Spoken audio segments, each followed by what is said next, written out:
Welcome, it's Francis Hunt, the Market Sniper. Glad to be doing my update for ITM Trading around the realm of gold and the US economy, which we'll be discussing in quite some detail. The structural state of the economy is not good. It's an impossible fix. It's an impossible fix, and our primary thesis that we are in a debt-based collapse continues to assert, and the key element that comes out of this is invariably that the probable only safe haven during this period is a combination of cash in hand, getting it out of the banks, and in gold.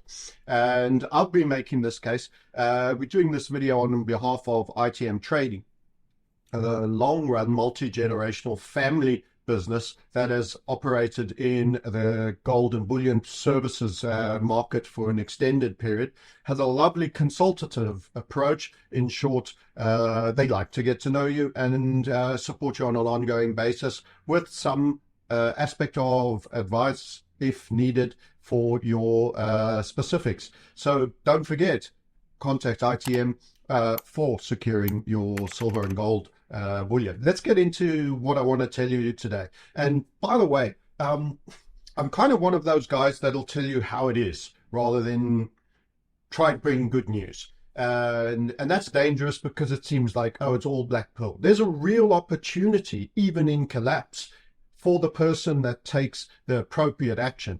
Wealth is actually a relative construct. Lots of people doing the wrong thing and you do the right thing. You end up, by virtue of positioning, doing very well. Unfortunately, there'll be a lot of people around you that may not have done so well. But at the end of the day, apart from sharing all you learn and doing what you can for your fellow man, people will make their own decisions. So the Friday that just passed, and I'm recording this on Tuesday, post the Friday non-farm payroll, I was absolutely astounded. The non-farm payroll number, which I jokingly submit as sometimes a little bit of the statistical fake number almost. It can come out at many things thanks to the birth-death model, the government, the degree to which government recruitment has gone on. It's a huge one. That, remember, that is not productivity, that is expense. And the pivot towards a more socialist society is shocking. And socialism is a nice way of saying eventually communism, I'm afraid, where government becomes the largest part of the economy, or heading towards that, is a very, very dangerous trajectory. But leaving that, so apart from the birth-death model, apart from government statistics, you also had a very, very strong seasonal boost where they inflate the number on account of seasonality.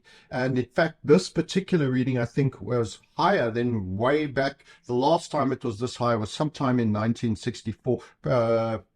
Incredible. I don't know how they do this, actually. It's a statistical anomaly, but they say because of this seasonality and this cycle and multi-decade type ups and downs, they gave it a huge boost. So if you remove the seasonality element, you remove the government employment, you remove the statistical adjustments that looks at, oh, someone opened a new corporation, therefore there's an assumed secretary that's been hired, there's an assumed this and that of the birth-death model. You had a negative, a strongly negative number in truth, instead of the plus 12,000, which, by the way, was a huge miss on the expectations that were in the 6 digits. So the first thing I'm going to show you is manufacturing job change in the United States. And you can see the trend here. If you look up at this particular chart, and I'm going to grab a line to make it, I suppose, very obvious. But this is the recent month, and it's outlier bad for an extended period. Also, you can see this trend is actually one of decay. Our hypothesis has been that we met the criteria of recession a long, long time ago.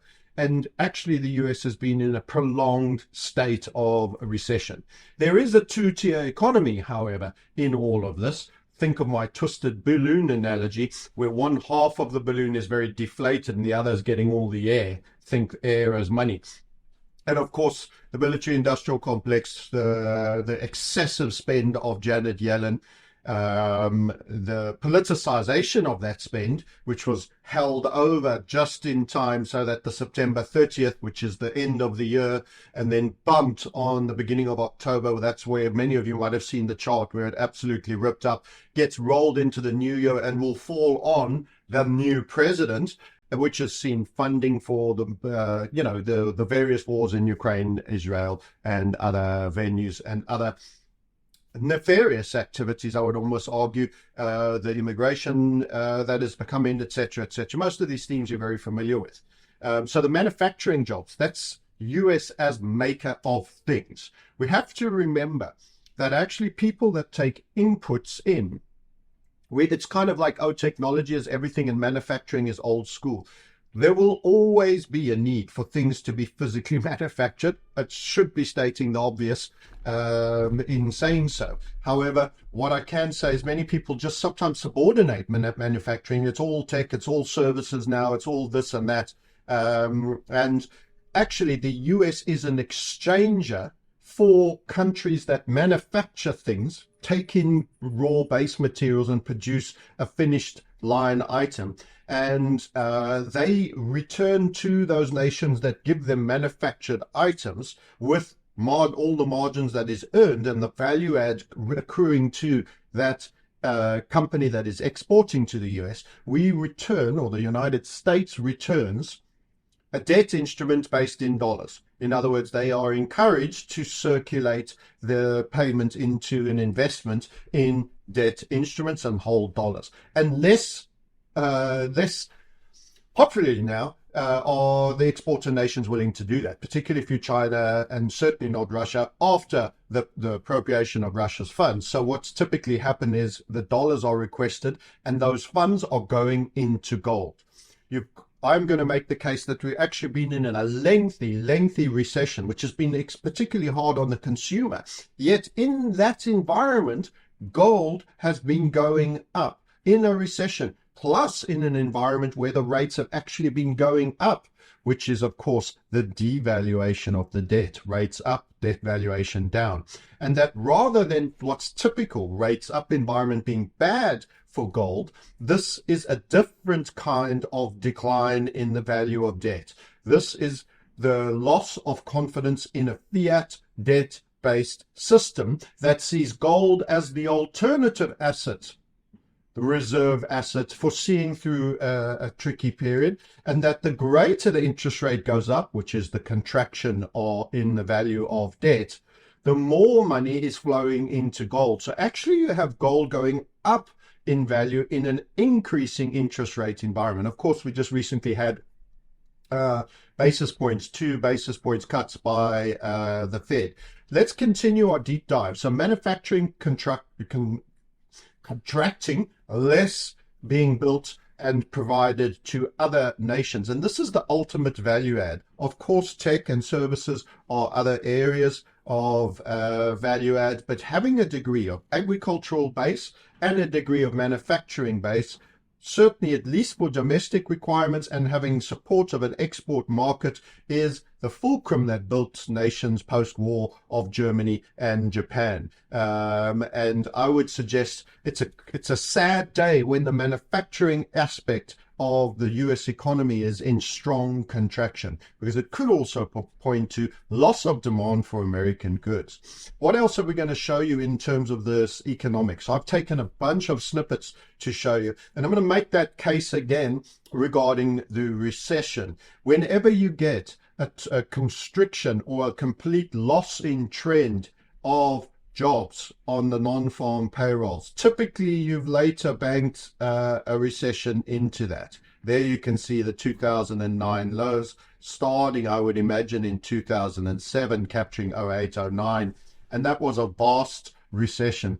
The amazing aspect is how small a band the Fed has put on here for the CV19 events. I would have been more inclined to have a grey area that not only encompassed the absolute low, but even parts of the recovery until the big print. And I feel they do this to I suppose, sweeten the history, mentally enrich it in our minds that it was actually a small recession. It was 2.5 going on 3 years of downturn with subsequent recovery that slowly built after a massive print. And I feel that that totally understates the events of CV19. Then you come to a similar level where you're losing jobs on a consistent basis. And we've asserted that the labor market is actually a lagging indicator, people and friends and fellow gold investors. I speak to you and I say to you, labor market is a lagging indicator. And I've referred to the yield curve reversion, which we've done in a lot of detail. And I highlight again for those of you, without referring to the charts, go see our other ITM videos that we have done with regards to the yield curve inversion and how all the major yield curves have reverted back positive. And we are actually sitting waiting for a name of a demand destroying event. But I can assure you that you are in a recession and it's going to have a downturn event which absolutely gives it its name. And then I would expect to see grey bands suddenly appearing somewhere along here for illustrating that. Whether they will retrospectively put them from when we met the criteria. And remember, they said, but the labor market is so strong, only to later readjust down by 800,000 jobs for a year after regular monthly restatements lower month by month as well. So the whole labor excuse, the lagging indicator, single excuse for claiming that the US was not in a recession now almost 2 years ago, I feel was an act of fraud and went completely unchallenged by the mainstream media. Let's move on and have a look at some other points that just anecdotes. For example, we've got Danielle DiMartino Booth, certainly worth a follow on X. Check her out. Used to work for the Dallas Fed. KPMG is cutting 4% staff. Lattice Semiconductor to cut 14% of workforce. That's a big number. For for every 10,000, you're seeing 1,400 workers work out. Every 100,000, that's 14,000 people without a job. Pay Studios to cut 30%. Navitas Semiconductor to pare headcount by 14%. These are not trims. 14% is vast. Remember, that it's very rare the board of directors votes for cuts in the board. So that's going to be in middle management and down, and maybe a couple of jobs in senior management. This particular chart is exceedingly interesting to me. And again, it leans on the labor concept construct as this lagging indicator and how it calls tops on equity markets.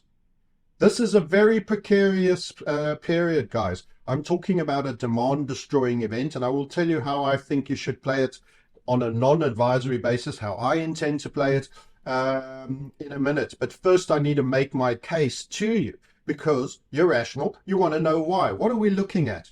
Brett over here, again, also worth a follow on X, is showing 2000, 2007, and 2024, where we are now. And the blue part of the chart that you'll see is in fact the equity markets. So this is the SPX, and you can see how it's doing. And the black line underneath, or overlaid, I should say, is illustrating when you went on a negative non-farm payroll dip. The first dip below the zero line for the black line, which is the labor part.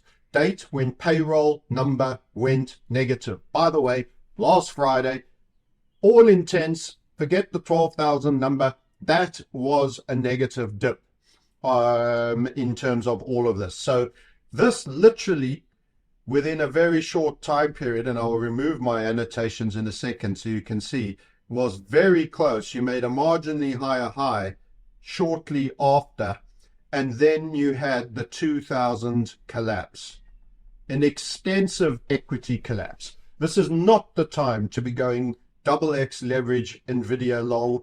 the NASDAQ long, the SPX long. It is not the time at all.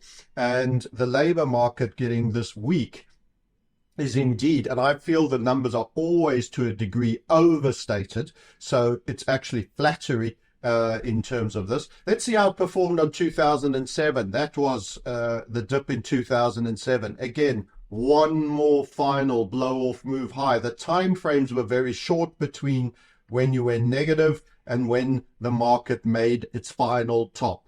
When you went negative, listen to the words and phrasing. When you went negative, market final top, and then it's all the way down. This is the retail investor, the last in, that are finally chasing in, that don't watch the underlying, the below the surface machinations of the economy, such as its health in terms of labor, people working, and jobs, and the knock-on effects not having a job anymore has for people. How they downgrade, how they sell all their stuff, how they battle to pay their credit cards, how their cars get repoed, how they can't pay for medical bills, etc., etc. So that was 2007. It came just before a final top. Here you are in 2024. You just had it. We, of course, do our live trading day, and that was a shocker to me. I was taken aback. I wouldn't have forecasted that in a month of Sundays, although I've been under the opinion that things are very weak. I've always felt the number gets fluffed up and looked after in some way or another. Wow, it's that bad. It's that bad, guys. You could be literally one marginally higher high away from a mega crash in the stock markets. By the way, just as a valuation, during 2000, Scott McNealy's Sun Microsystems was 10 times sales, and he complained, I don't know how you can value us at 10 times sales. And today Nvidia is 58 times sales in terms of how it's been positioned. Sure, AI will change the world. Sure, the internet changed the world. I'm talking to you because of the internet. I'm in the southern hemisphere. I'm recording things. It'll be uploaded, filed, moved. Fabulous. All great. But 58 times sales. Wow. And of course, the S&P, many of which during the good years loaded up on debt. Again, I'm going to keep hammering this one home. And debt is the fiat and debt system, to pay dividends because it was cheaper to borrow than it was to issue. There's a cost to equity when you dilute shares. And many of them actually issued debt to pay a dividend. And it was cheap, and loaded up their balance sheets with debt and bought back their own shares by reducing it. Now, of course, as those shares go down and the interest rates on those debts go up, it's looking like a terrible decision. And this has affected quite a lot. I've had a number before, it's a little bit of an old number, I don't know what it would be now, of around 15% of S&P 500 companies actually need to borrow to make their committed to dividend payments. So I see this as a particularly foreboding chart in terms of labor as a lagging indicator, now already showing and falling through a key critical level. And by the way, that came from quite high levels over here, and it's been quite a sustained drop when you consider the levels before. So I also would expect this to be steep and vicious. And the problem is cuts feed on cuts. Rivals then cut when their main competitor cuts, because they too think they don't want to be the one that's going in fat with cost if everybody else is seeing a downturn. And there is a bit of a stampeding, a sheep effect, and they also start to get their shares start to get worse hit if they're not deemed to be right sizing. So actually it's a supportive thing to do almost at a point sometimes to cut, and it's not a good cycle. Here's what will Wall Street. So how about those earnings? Don't forget, we're sitting at incredibly rich valuations for particularly tech and the big market caps, you know their names. They now expect 16.9% profit growth. Remember, in this environment, which is I would say, far higher inflationary than most people realize. We don't know how much of that is real in 2025, rather than the planned for 20%. Now, that doesn't look like a lot. It looks like 3.1% downward revision. But that's certainly baking in it's considerable on rich profit margin, mega, big, magnificent seven, woohoo, super profits by scale corporations. Imagine what the marginal businesses in the small and medium enterprises are going to be facing going into the new year. And there we have Jay taking his selfie in front of the bloodbath. I like the cynicism in that image. Going back, so corporations could be facing a lot harder time, and that's the Magnificent Seven. These guys have scale that most people can't compete with in terms of economies of scale to deal with. Let's talk about the housing market in good old USA. Bad luck, new home buyers. This is the least affordable market in decades. So it's important to highlight that this is actually in affordability terms surpassed 2006 just before the subprime major collapse. In other words, it's less affordable today than it was at peak housing boom, with all the fake lending, the robo-signing and all of the investment buying and the apartment flipping and the whole shooting match. Wow. You know, everybody's got an Airbnb, etc., etc. Only it's not making as much money. It didn't turn into that big old easy business to quit the job it's so well. And now they have to sell. The mortgage payments got more expensive with the hiking cycle that went beyond the previous cycle. And the returns are less, and the higher the rates go, the higher the payment gets, the less likely people are to travel and stay. So we've got a whole Airbnb landlord community that needs shaking out for want of anything else. And affordability is below or worse than what it was in 2006. Wow, isn't that something? So let's just bear that in mind. And outside of, I touched on the stock market. So this may seem random. I'm jumping around the economy everywhere.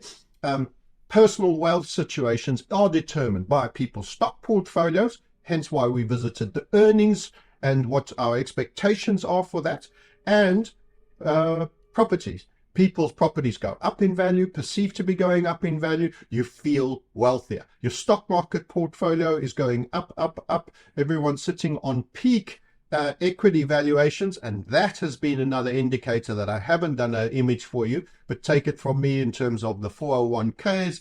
A lot of people are sitting on maximal equity right now. But that, like that stock market, which has got some of those equities, as I say, at 58 times sales. Now, that is the most extreme example, but most will agree that it's a very rich equity market at the moment. Part and parcel because money has been rotating out of the debt system, the bond market, the US Treasuries, which has been the driver of those rates. That's why you're getting to extended valuations. There's liquidity looking for a home, and it's flushed out of the bond market and it's gone into the equity market. And more importantly, the central bankers who see and understand this game have gone straight to the reserve asset, that is gold. And actually we traded 1984, ominous number in February, and today we are well above the 2,750s level. So let's have a look at this. US housing affordability. So we're going to drill down on housing because most of you watching this video are homeowners or tenants, I would imagine, and you're wondering about the state of the housing market. Well, mining that theme, US housing affordability for a $2,500 monthly payment and 20% down.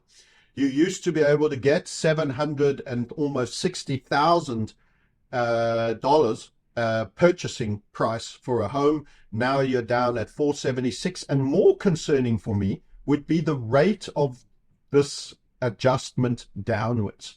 People don't react well and don't foresee violent adjustments in affordability. They overextend in the beginning when they buy. You always get the most house with your money. In years to come, it'll slowly become more affordable. Then you'll be sitting on bigger equity, suck it up a little bit, a little bit less holidays, a little bit less this and that. Nobody thinks about that. They might be losing their job just 6 months down the road. You saw Daniel DiMartino's tweet around job losses. There's more of that to come, in my opinion. But look at that adjustment from 758,500 to 476. You're talking about north of 750,000 to well below half. That is a substantial adjustment. You've just lost 35% in purchasing power by asset class valuation. And it takes a while for people to realize there aren't the buyers to pay that amount of money anymore. So people are sitting on a fake equity in their home that cannot be realized, and prices will adjust to the downside to reflect this, is my overall opinion. Americans can't afford. So this is now the debt situation for people already in homes. Americans can't afford their mortgages. Debt to income ratio on first home owners, I would imagine, hit 44%. So people are actually spending 44%. That was in 2022.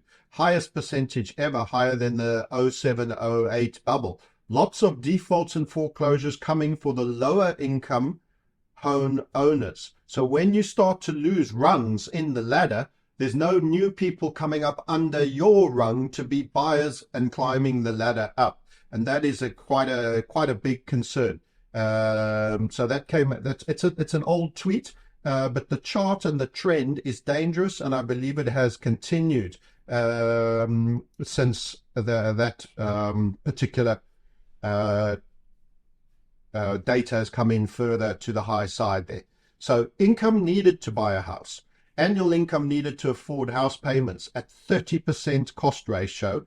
And this is the current income, now over 111,000. Now, the interesting thing is the median income is at this moment 78. Now, of course, there's been inflation, but it's pushed the houses up higher and the salaries have lagged. You have been stagflated by your income paid to your bosses, etc. So 78,000, needing 113, assuming the payment won't exceed 30% of buyer's gross income, which is considered a more safe space. It's not cheap. It's a large part of your costs, but it's not right to gun to the head. And the key element of this chart is, if I move to the next one, it'll illustrate. If we look at the difference between your shortfall of 33,000, 78 to 111, that's up top here, 33,000. Not affordable times to buy a house and times not to buy a house. Generally, the best times to be buying a house is as this is going down.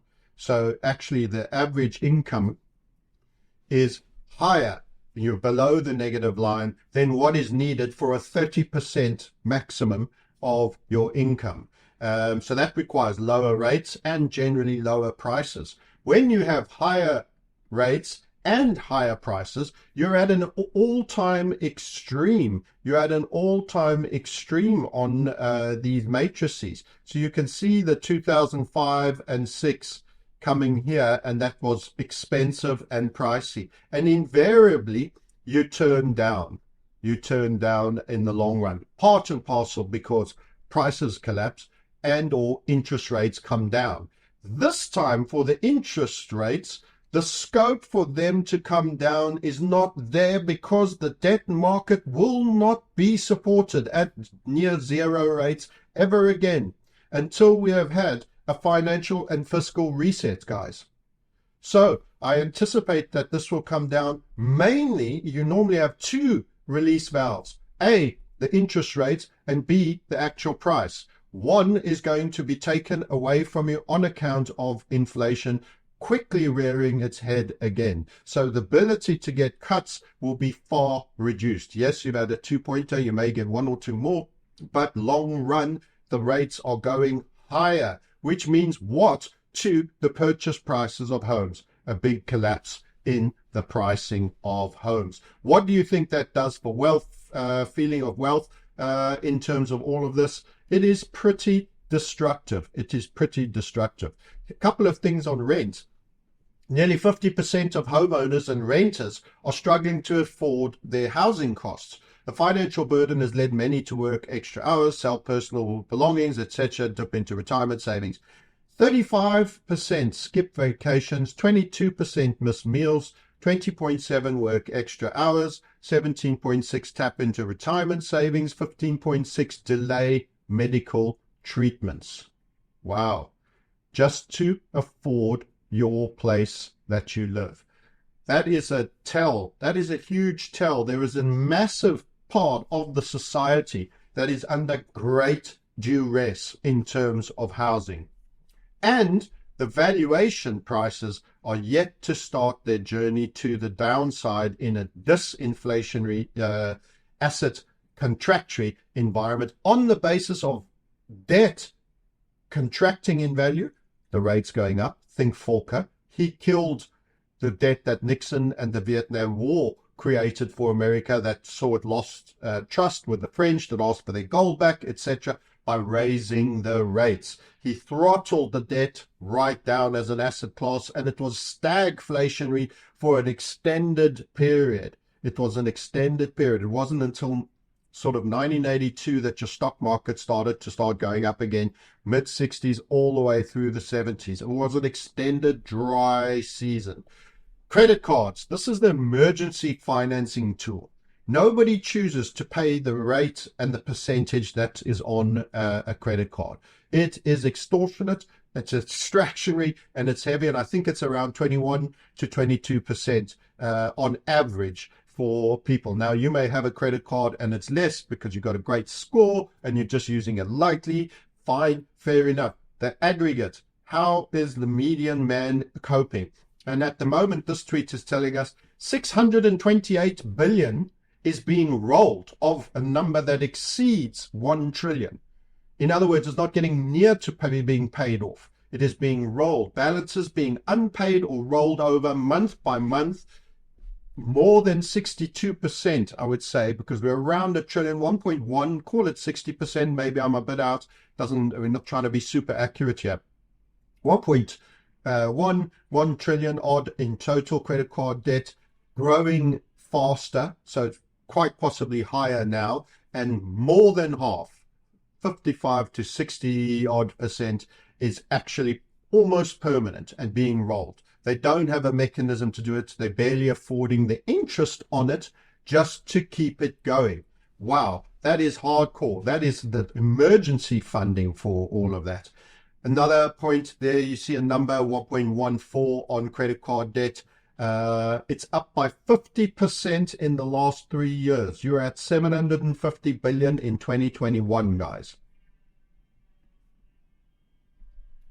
That's your sign of recession. Emergency funding for probably food and basics, not all luxury and leisure items and holidays. Then we want to talk about the banks. Small point on the banks. And I'm going to bring all this data to a conclusion because we're coming to the close of all these shares. The current unrealized losses held by the banks. Notice how much worse this is than 2008, says the poster. If the yield curve rises instead of falling, which it is currently doing, this collateral situation gets significantly worse. And this is showing you banks, of which Bank of America is one, and we know Warren Buffett has been selling out entirely out of Bank of America, and in fact out of most banks.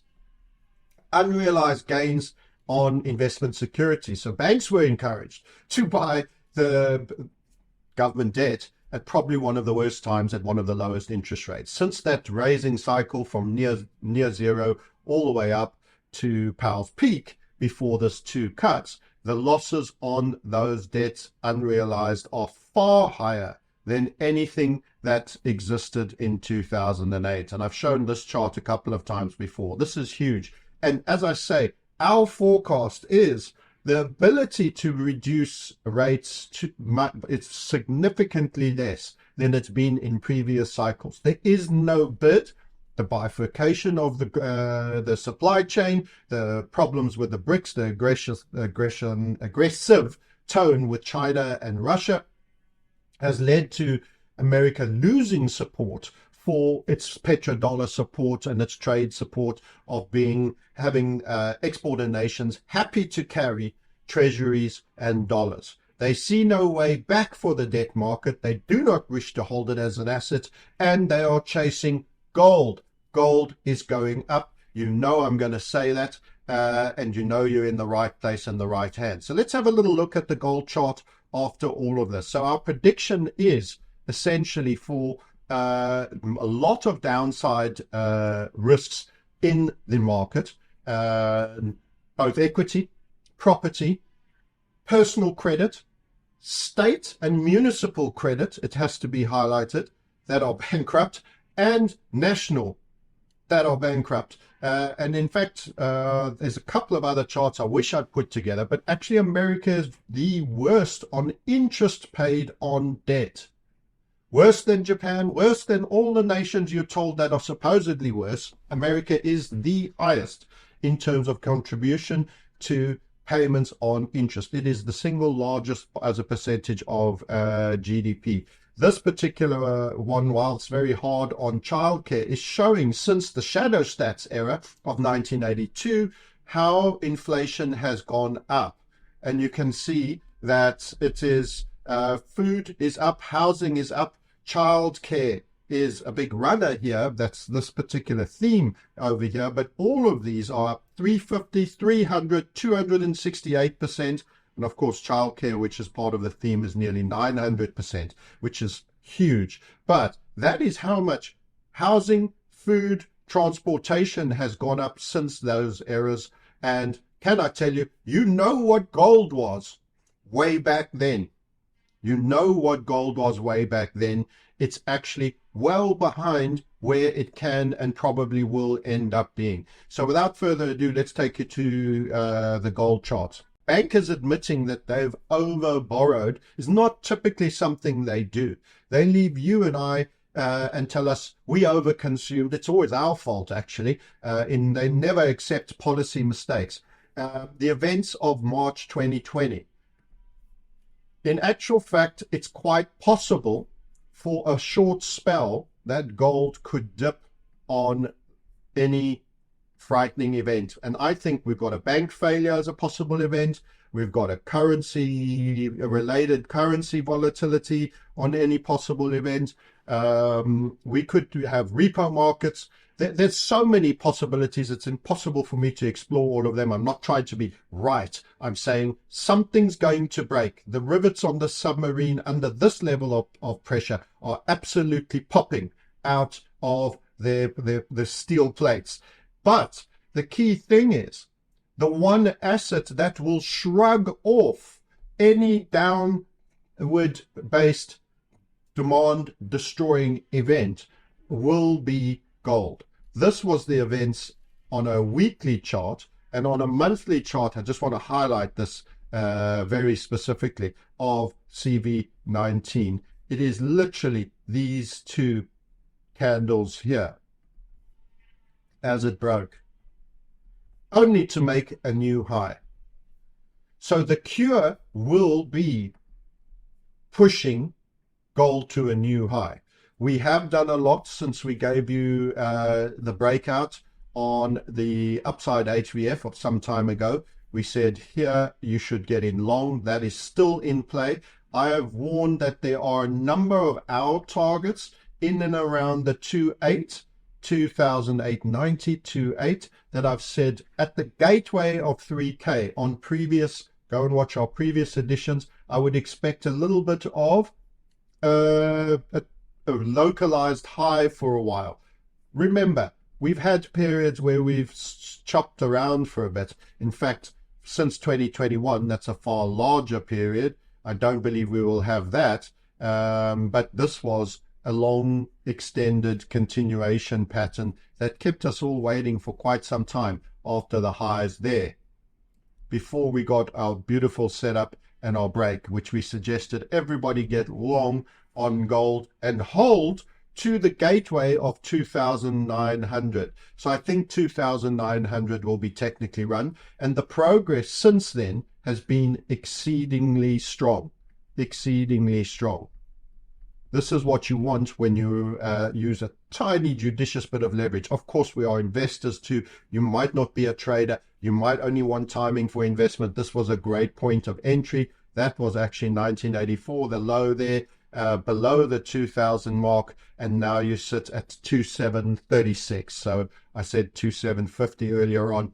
We're on 36 at the moment. I would suggest holding cash. I would certainly say hold some cash out of the banking system. That could mean notes at home. Be ready to purchase gold on any possible dip, a la the events of 2020 over here, where you could be getting in here and getting an immediate lift on the solution that will follow. Beware of the 2.8s, 2.9s to 2.9 side. I think that's possibly when the event might occur. So I'm not talking about something that's by the time you see it, it's happening tomorrow or the next week. It may be Q1 next year, March. It could be Q2. Watch when we run 2.8s and we get into 2.9s. I would not have leverage longs at that point. I would have closed and taken our excellent risk reward trade that was generated here. That was in and around 37. And I will be closed and out on leverage. Investment stays, it never leaves, and I would buy the dip on any demand destroying event for which there are a multitude of reasons. The American economy is far weaker than people understand. In my overall opinion, you've been in an extended recession, and they need it to have a capitulation almost event, which could be multitude of reasons that could occur. It could be housing, it could be banks, it could be repo markets, it could be any of a number of things. And be ready to employ your cash into the metals markets with the ITM guys who will sell you both silver and gold. And as I've mentioned before, long-standing players in the industry, straight up guys with a consultative approach, and you will get excellent service from them. Thank you for watching this. Slightly foreboding in the short near term in terms of macroeconomics in summary, but the real opportunity is a possible chance to get gold on any dip. Make sure you have some of that money out of the system in case it's bank related and we roll into a larger bank malaise. Thank you very much. I'm Francis Hunt, the Market Sniper, talking to you on gold for ITM Trading.